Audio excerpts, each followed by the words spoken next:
Bonjour, je m'appelle Fadi Daoura. Aujourd'hui, on va parler du cours de l'espace vectoriel. C'est un petit résumé concernant ce chapitre parce que j'ai reçu hier un commentaire concernant l'espace vectoriel. Est-ce que vous pouvez m'expliquer l'espace vectoriel? Alors dans cette vidéo, je vous explique la définition de l'espace vectoriel avec quelques propriétés. Tout d'abord, pour comprendre l'espace vectoriel, il faut avant tout comprendre que veut dire un corps commutatif. Un corps commutatif, c'est dans le chapitre précédent, ok? Donc on ne va pas entrer dans les détails parce que je vais faire une vidéo concernant le corps commutatif, que veut dire un corps commutatif, la non-corps, etc. module. Et maintenant, aujourd'hui, dans cette vidéo, je vous explique la définition d'un espace vectoriel. On appelle espace vectoriel sur K. Donc la première étape, c'est de comprendre qu'il y a un corps commutatif, ou bien un corps. Ok, sans la commutation, en général, on va dire par défaut qu'il y a la propriété de la commutation. Bon, tout d'abord, la première étape, c'est qu'il existe donc un corps commutatif K. Ok. Donc, on ne peut pas définir un espace vectoriel sans un corps commutatif K. Voilà, donc on dit qu'il y a donc un K espace vectoriel. Donc, que veut dire un espace vectoriel sur K? Ça veut dire un ensemble E muni de deux lois. Ok? La première loi, c'est une loi interne et la deuxième loi, c'est une loi externe. La première loi, c'est noté par plus et la deuxième loi notée par fois, point. Ok? Vous voyez donc dans ce référence, on voit donc deux lois de composition. Première loi de composition, elle est interne et la deuxième loi, elle est externe. Voilà, interne, externe. Donc, la première loi qui est plus, elle est interne. Par exemple, donc, dans cette loi de composition interne, on a que E+, donc le couple E+, c'est un corps commutatif ou bien un corps abélien et l'élément nul, c'est E0. Ça, c'est donc la première condition. La première condition, c'est que l'ensemble ou bien le couple E+, est un groupe abélien ou bien commutatif. Pour savoir que veut dire un corps commutatif, merci de regarder donc la vidéo que j'ai fait déjà sur le corps commutatif. Donc ça, c'est la première condition. La deuxième condition, c'est une loi externe. Donc la loi externe vérifie donc quatre propriétés. La première propriété, c'est la distributif. La distributif par rapport à x. Ok, donc la distributif de droite à gauche. Donc distributif à gauche. La première étape, ou bien la première condition. La deuxième condition, c'est la distributif de gauche à droite. Donc, donc la distributif, c'est à gauche. C'est à droite, pardon. Donc, on a, quel que soit alpha et bêta appartient à K, au corps commutatif, et quel que soit x appartient à E, on a que alpha plus bêta. Donc ça, c'est la propriété de la distributif, de la distribution. Voilà. Donc alpha fois x plus bêta fois, pardon, excusez-moi. Donc bêta fois x, voilà. Ça, c'est donc la première condition. La deuxième condition, c'est que c'est l'autre distribution. Donc, quel que soit alpha appartient à K, quel que soit x, y appartient à E, on a que alpha fois x plus bêta, plus y égale alpha x plus alpha y. Voilà. Donc ça, c'est les deux premières conditions. La deuxième condition, c'est l'associativité. Voilà. Quel que soit alpha, bêta appartient à K, et quel que soit x appartient à E, on a alpha.beta x égale alpha fois bêta, ok, fois x. Maintenant, la question, est-ce que ce fois ici, ce fois, ok, ce point-là, c'est une loi de composition interne ou bien externe? La réponse est interne, qui est cette loi-là. Voilà, la loi interne dans le corps commutatif K. Ensuite, quel que soit x appartient à E, 1 fois x est égal à x. Ok, très bien. Quel que soit x appartient à E, on a 1 fois x est égal à x. Et qui est x ici? C'est l'élément neutre de qui? De K. Voilà, l'élément neutre de K. Donc 1, c'est l'élément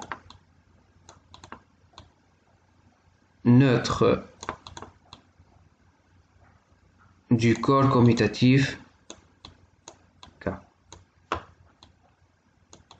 Voilà. Donc ça, c'est donc la définition d'un espace vectoriel. Maintenant, on va passer à la deuxième paragraphe qui est la famille de vecteurs. Une combinaison linéaire de la famille finie de vecteurs x1 jusqu'à xn de E, c'est un vecteur x tel que x est égal à la somme de alpha i xi. Ça, c'est donc la définition d'une combinaison linéaire. Donc, on dit que donc un nouveau tableau, soit donc E, c'est un cas espace vectoriel, donc c'est un cas EV, ok? Soit X, donc quel que soit, on va prendre un élément appartient à E. X est une combinaison linéaire.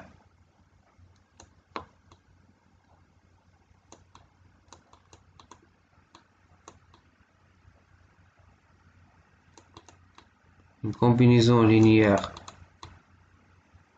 de E, si et seulement si il existe une famille d'éléments de 1 jusqu'à n, ok, tous appartiennent à E, tel que x s'écrit sous la forme de la somme de i de allant de 1 jusqu'à n alpha i xi tel que alpha i appartient à K. Ça, c'est donc la définition d'une combinaison linéaire. Une combinaison linéaire d'une famille quelconque xi appartient. Donc ici, on généralise la définition d'une combinaison linéaire. Ici, c'est on va dire que I c'est un ensemble fini. Voilà. Au lieu de dire I allant de 1 jusqu'à n, on va prendre I c'est un ensemble fini. Voilà. Donc ici, on a une combinaison, donc c'est la même définition, mais ici en généralisant, on va dire que I c'est un ensemble fini, ou bien parce qu'ils n'ont pas ici bien défini c'est quoi en fait l'ensemble I, on va dire que I c'est un ensemble général, donc on va dire que c'est un ensemble fini ou bien non fini. Donc pour moi, normalement I doit être un ensemble fini, mais ils n'ont pas précisé ici dans ce cours-là s'il est fini ou pas. Ensuite, donc x c'est une combinaison linéaire, ça veut dire qu'il s'écrit sous la forme x est égal à la somme de alpha i xi tel que i appartient à grand I, ou alpha i donc c'est un élément de K. Voilà. Ensuite, une famille finie de vecteurs x1 jusqu'à xn est libre si et seulement si pour toute combinaison alpha i xi est égal à 0, on aura que alpha est égal à 0. Ça, c'est donc, on l'appelle famille libre. Voilà. Une famille quelconque de vecteurs est libre si toute sous-famille libre extraite est libre. Ça, c'est très important. Ça veut dire, il faut donc prouver, pour prouver qu'une famille quelconque de vecteurs est libre, il faut donc prouver que pour toute sous-famille, tous les sous-familles finies de cette famille, ok, parce qu'ils ont écrit extraite de qui? De la famille. Elle est libre. Donc il faut prouver tous les sous-familles extraites possibles soient libres. Ensuite, une famille qui n'est pas libre, on l'appelle une famille liée. C'est donc son opposé.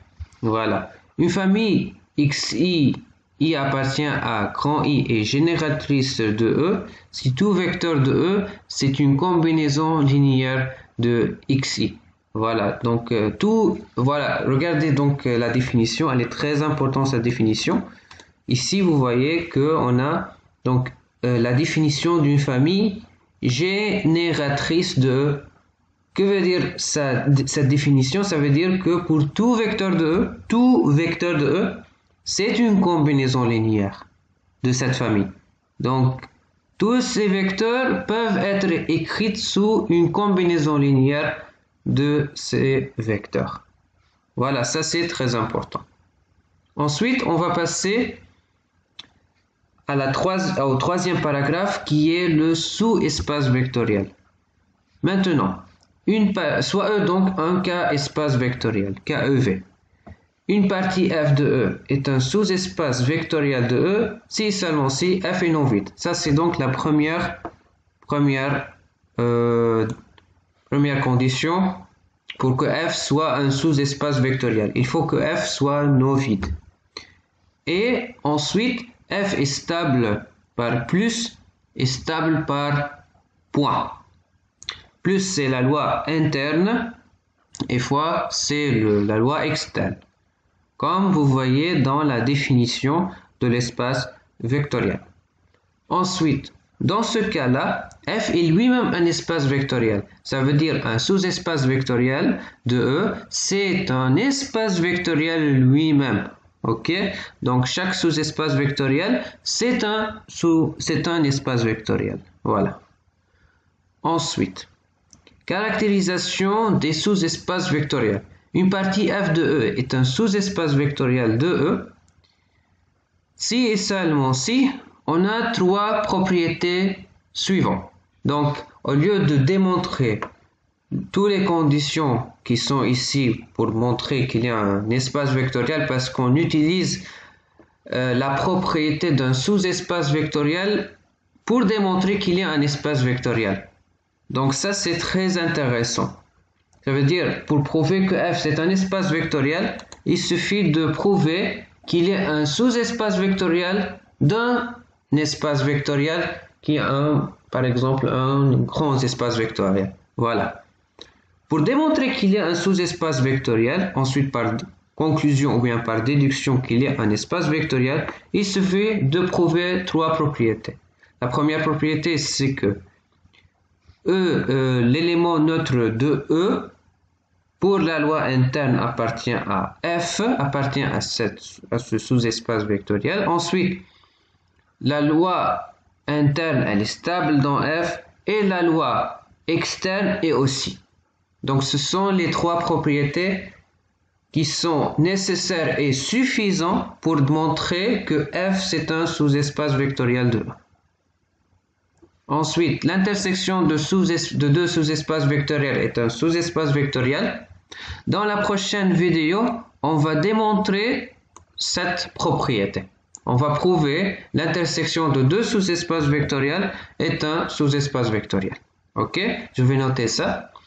Ensuite, si X est une partie de E, il existe un sous-espace vectoriel de E contenant X qui est le plus petit possible, mais ici, que veut dire plus petit possible, entre parenthèses, pour l'inclusion. Ça, c'est très important. on l'appelle le sous-espace engendré par X en note vec de X. Ça, c'est aussi très important. Aussi, on va démontrer cette propriété dans une troisième vidéo d'espace vectoriel. Donc, je vais faire une playlist, ok, dans laquelle je vais démontrer dans chaque vidéo chaque propriété de l'espace vectoriel parce qu'ils sont très importants dans les examens. Donc, la première, donc je vais faire une deuxième vidéo pour montrer que l'intersection de deux sous-espaces vectoriels est un sous-espace vectoriel. Ça, c'est donc la première vidéo. La deuxième vidéo, il faut montrer que si X est une partie de E, il existe, il faut prouver qu'il existe au moins, parce que ici, la définition de l'existence, ici, il n'y a pas il existe seulement. Par exemple, parce que c'est possible d'avoir l'unicité ou bien plusieurs sous-espaces. Mais au moins, on va démontrer qu'il existe au moins. Ça veut dire plus grand ou égal à 1. Leur nombre. Donc, il existe au moins un sous-espace vectoriel de E qui contient X. Donc, ça veut dire que X est inclus dans ce sous-espace vectoriel contenant X qui est le plus petit possible. Voilà, vec de X, on l'appelle. Ok. Maintenant, la troisième propriété des sous-espaces vectoriels, si X est égal donc X1 jusqu'à Xn, alors vect de X, qui est le sous-espace engendré par X, est l'ensemble des combinaisons linéaires des vecteurs X1 jusqu'à Xn. Ça c'est très important. Que veut dire l'ensemble des combinaisons linéaires? Ça veut dire que quel que soit X appartient à cet ensemble. Donc cet élément s'écrit sous une combinaison linéaire de ces vecteurs-là. Voilà. Vous voyez que c'est facile la compréhension des propriétés, mais le but c'est de démontrer ces propriétés. Voilà. Maintenant, une chose très importante qu'il faut savoir, c'est qu'on l'appelle, ici ils ont dit, on l'appelle le sous-ensemble engendré, sous-espace engendré. Ça veut dire il existe unique. Donc il faut prouver qu'il existe un unique sous-espace vectoriel qui est le plus petit possible. Donc on va démontrer ça, bien sûr. Bon, dans la démonstration, si vous n'avez pas compris ces propriétés, bien sûr que dans la démonstration, vous allez bien comprendre dans les détails ces propriétés. Ensuite, somme de deux sous-espaces vectoriels. Donc ici, on a la sommation de deux sous-espaces vectoriels. Mais c'est bizarre, n'est-ce pas? Pourquoi c'est bizarre? Parce que est-ce que c'est possible? Maintenant, la première question qu'il faut poser, est-ce que c'est possible de faire la sommation de deux sous-ensembles, on va dire? La réponse c'est oui, parce que ici, on permet de créer ici des opérations au niveau des ensembles. Ok, on va voir. Soit f et g deux sous-espaces vectoriels de E, on appelle la somme de ces deux espaces vectoriels notés par f plus g, définis par f plus g est égal à x plus y, tel que x appartient à f et y appartient à g. Mais x plus y appartient à E. Mais ce n'est pas nécessaire que x plus g appartient à f ou x plus g appartient à g. X plus y, pardon, appartient à g. Donc l'idée c'est que l'ensemble f plus g est inclus dans E. On est d'accord avec ça parce qu'on sait que plus c'est une loi de composition interne de E. Voilà. Donc, puisque x appartient à f, donc x appartient à E, et y appartient à g, donc y appartient à E, donc la sommation x plus y appartient bien à E. Deux sous-espaces f et g sont en somme directe, pas seulement en sommation, mais en somme directe, si et seulement si la décomposition de tout vecteur de E plus g comme somme de vecteurs de E et vecteurs de G est unique. Ça veut dire qu'il n'existe pas, par exemple, plusieurs combinaisons possibles de X, par exemple, d'un élément. Voilà, je vous explique. Ça veut dire, si par exemple, on a Je vous explique ici dans le tableau. Si par exemple Z appartient à F plus G, ok, ça veut dire qu'il existe une seule combinaison possible, une seule combinaison unique. Il existe unique X appartient à F et Y unique appartient à G, tel que Z égale X plus Y. Voilà. Donc c'est ça la définition. On l'appelle ça donc somme directe. Ensuite, la proposition, c'est dans la quatrième vidéo dont on va prouver. On va prouver que deux sous-espaces vectoriels f et g sont en somme directe si et seulement si leur intersection est égale à 0. C'est l'élément neutre pour la loi interne plus de E. Voilà. On dit que f et g sont supplémentaires s'ils sont en somme directe et pas seulement ça, et E est égal f plus g. Ça, c'est très intéressant. Voilà. Bon, c'est suffisant pour cette... ça suffit pour aujourd'hui pour cette vidéo. Donc, si vous avez des questions, merci d'écrire des commentaires ou bien de me contacter sur Facebook ou bien sur LinkedIn. Donc, à la vidéo suivante. Salut.